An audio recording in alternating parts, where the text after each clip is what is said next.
भक्तजनों, हर हर महादेव, श्री सीताराम। दरअसल में हिंदू धर्म में तीज व्रत को बहुत ही महत्वपूर्ण माना गया है और अमूमन महिलाएं तीज व्रत क्या करती हैं और साल में 3 तीज व्रत जो हैं वो रखे जाते हैं।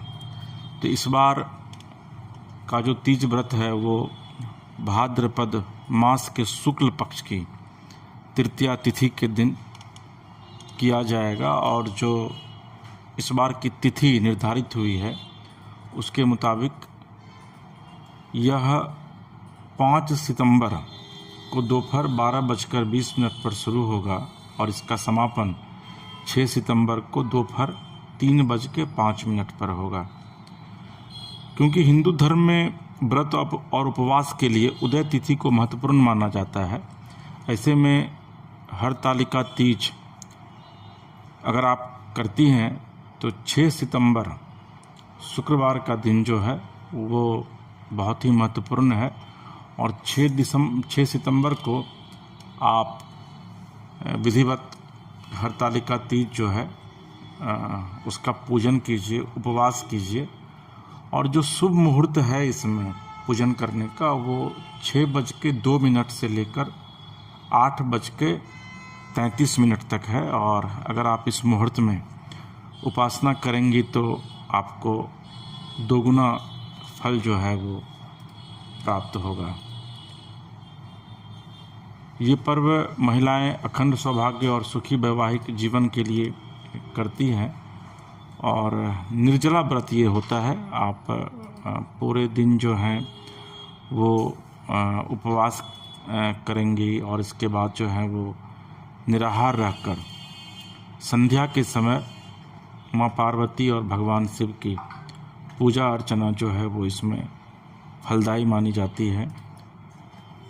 और चूँकि हरतालिका पूजन के लिए अगर आप काली मिट्टी आपके अगल बगल में कहीं है या फिर आप उसको अरेंज कर सकती हैं तो काली मिट्टी से आप श्री गणेश, माँ पार्वती और भगवान शिव की प्रतिमा, एक प्रतीकात्मक प्रतिमा उसको बनाइए और जो आपका पूजा स्थल है जहाँ आप पूजा करती हैं वहाँ पर एक चौकी रखिए छोटी सी, उसको फूलों से सजाइए और उस चौकी पर केले के पत्ते को रखिए और उसके ऊपर पूरे शिव परिवार की प्रतिमा को स्थापित कीजिए। महादेव को वस्त्र चढ़ाइए और पूजा के बाद कथा सुनिए, आरती उतारिए और कोशिश कीजिए कि रात में जो है अगर आप जागरण कर सकती हैं तो वो बहुत ही अद्भुत है।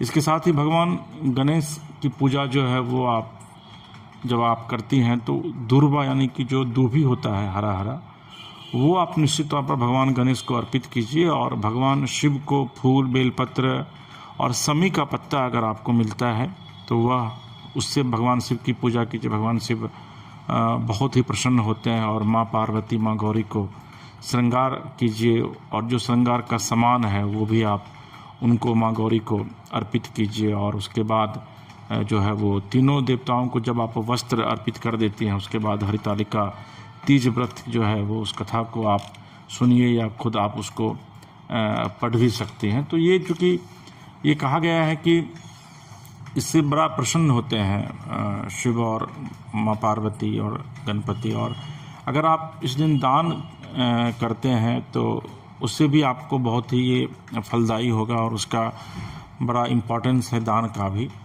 तो दान करने का जो शुभ समय है वो 6 तारीख को यानी कि शुक्रवार को 11:55 से लेकर दोपहर 12:45 तक रहेगा। और अगर आप जो धार्मिक मान्यता है इसके मुताबिक अगर आप इस व्रत को करती हैं तो आपको न सिर्फ भगवान शिव और माँ पार्वती का आशीर्वाद आपको मिलेगा बल्कि आपका पारिवारिक और दाम्पत्य जीवन जो है वो बहुत ही सुखमय रहेगा, सुख समृद्धि आएगी, आपके सारे कष्ट दूर होंगे। और इस दिन दान पुण्य कर्म करने से अक्षय पुण्य की प्राप्ति होती है, देवी देवताओं का आशीर्वाद प्राप्त होता है।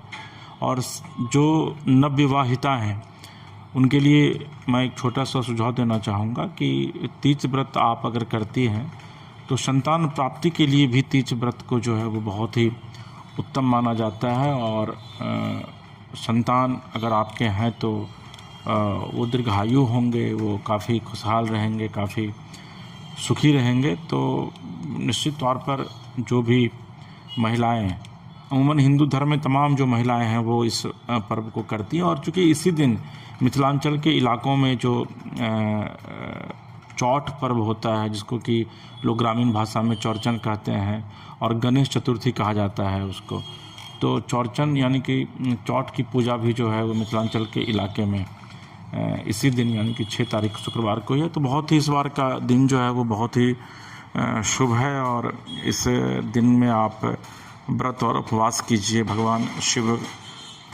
माँ पार्वती और गणपति को प्रसन्न कीजिए, और कोशिश कीजिए कि एक मंत्र जो है उसका जाप करें। अमूमन नमः शिवाय, ओम नमः शिवाय तो लोग जाप करते ही हैं, ताकि महादेव जो हैं वो प्रसन्न हों।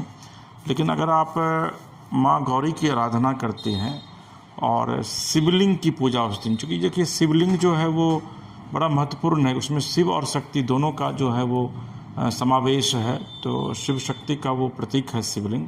तो अगर आप शिवलिंग पर उस दिन जल चढ़ाती हैं तो शिव और माँ पार्वती जो हैं वो प्रसन्न होंगी। तो आप निश्चित तौर पर इस व्रत को कीजिए, और ये व्रत आपके लिए काफ़ी फलदायी होगा। आपको अगर हमारा ये कार्यक्रम अच्छा लगता है तो आप हमारे YouTube चैनल मानस कथा रामायण को सब्सक्राइब कीजिए, लाइक कीजिए। हर हर